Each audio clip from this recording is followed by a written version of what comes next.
It's that time of year again. Council has launched into budget discussions in the first in a series of meetings through February. Tonight's meeting will look at the budgets for Mayor and Council, as well as Tourism PG and Initiatives Prince George.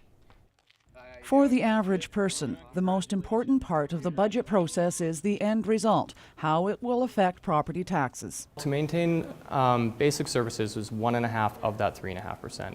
An additional 1% is a proposed increase to the road rehab levy.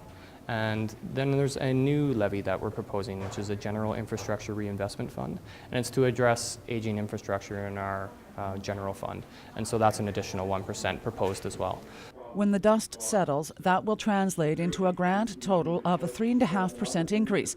Mayor Sherry Green feels given the targeted nature of the increases, the public may find it more acceptable.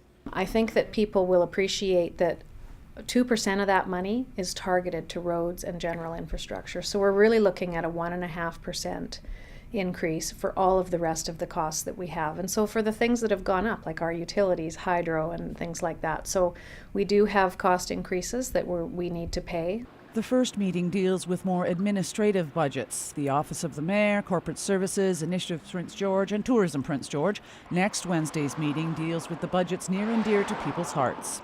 The next one's got obviously roads, snow control. These are big issues for the public. So all divisions are important, though. I mean, I'm concerned about corporate management. I like to know where IPG, tourism, I like to see all of those presentations and where some of those service agreements are going. It also includes the budget for protective services. However, there are a couple of what are called enhancements, requests for a little more. The permissive tax exemption issue is one of them.